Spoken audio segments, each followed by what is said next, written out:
My name is AJ Fox. I use they, them pronouns. I am the Director of Religious Education here at First UU. I am a white person in my late 30s with red hair, wearing a brown sweater vesty sort of thing, and a dress with bees on it today. When we began talking about this in the sanctuary on Sunday, we talked about that before we begin exploring the need of our center, the center of our faith to continually evolve, that it is good for us to be aware of what we personally value about our faith. Knowing what you treasure ensures that you hold on to it as you move forward into new ways of thinking and being, and of communicating. So let's spend a few minutes in silent reflection, identifying a few of the things we are grateful for about our faith. It might be an experience, perspective, value, insight, relationship. As those gratitudes come to mind, feel free to write them down or whisper them out loud to yourself. In the sanctuary, we shared them afterwards and lit candles for them.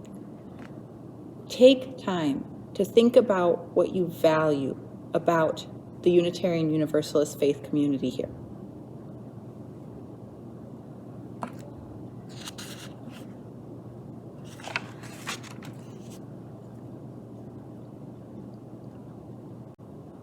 Last week in the service, we heard the Jataka tale of the redbud tree, seen by 4 suns across the seasons. To the earliest arriving sun, the tree appeared dark and dormant. To the sun that arrived after, the tree was bursting with red buds. To the sun that arrived next, the tree was covered in fresh green leaves. And to the sun that arrived last, the tree was covered in thin brown pods. And while they were confused, they are each naming the same tree. The king assures them that they are all seeing the same tree in different seasons. Naming our shared Unitarian Universalist values is difficult in a creedless faith without dogma.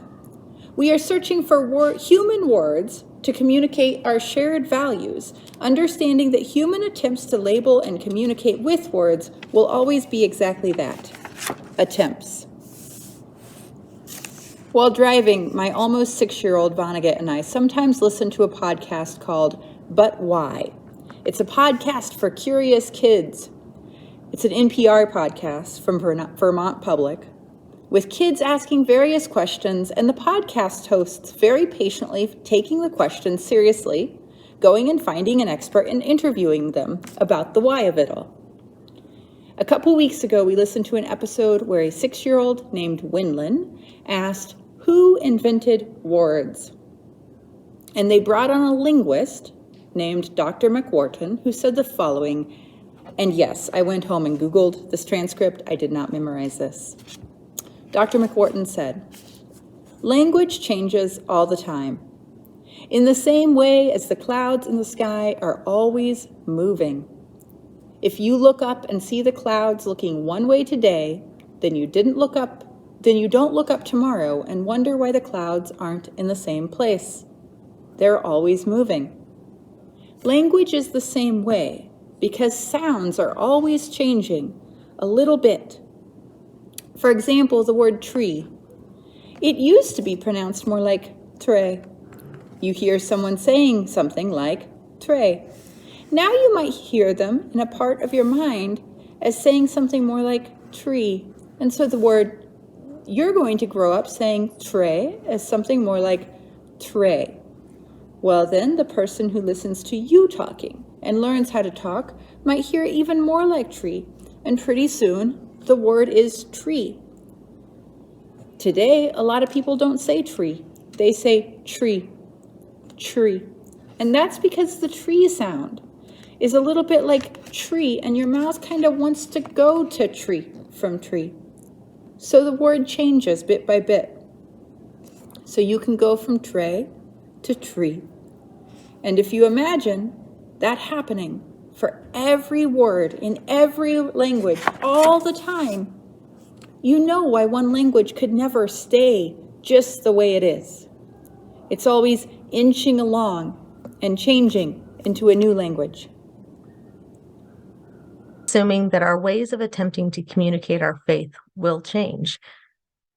UUA Article 2 is a living document, and it has changed, and it has changed built in, arguably even more than one of the most famous living documents, the U.S. Constitution, since Article 2 actively calls for revision, not just amendments, but edits and even imagining new attempts to communicate this faith. Part of this is that the way our faith looks changes over time. As a people who are called to justice, as a people who are deeply aware of the changing world, our faith is responsive. This doesn't mean that our faith is reactive. It doesn't mean that Unitarian Universalism is at the whim of the tides of the current events, but it means the seasons we find ourselves in matter to our ways of communicating ourselves, to ourselves, and each other.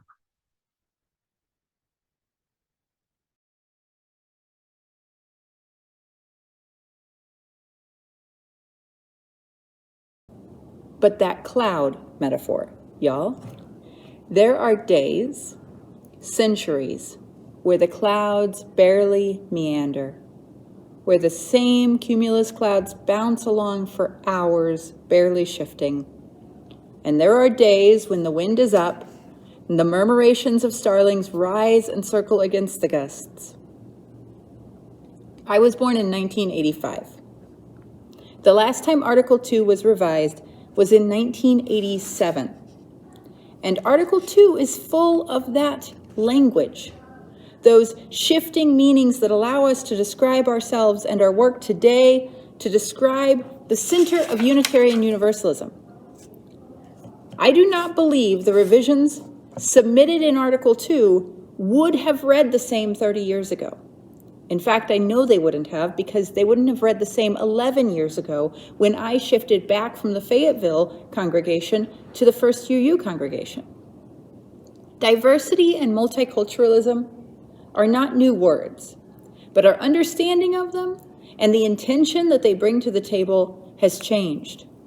We have moved from melting pot models of diversity that assume ultimate movement towards assimilation towards models of diversity and multiculturalism that celebrate differences as sustainable within the community. Accountability isn't a new word, but the meaning has certainly changed in the last 40 years. The casual phrase accountability, defined online as a friend of accountability, someone you trust who is close enough to tell you you are doing something wrong, but does so with gentleness, love, and respect. Accountability speaks to this shift. We have seen the incredible depth that loving and intentional mutual accountability can bring to our relationships, both individual relationships and collective relationships. Mutuality. There's a word that existed, that was in the dictionary 50 years ago, with something of the same meaning. As Dr. Martin Luther King Jr. said in his letter from a Birmingham jail, we are caught in an inescapable network of mutuality tied in a single garment of destiny. Whatever affects one directly affects all indirectly. And yet, it holds a deeper shifting meaning in this time of climate change, and as we have moved into conversations about marginalization and privilege.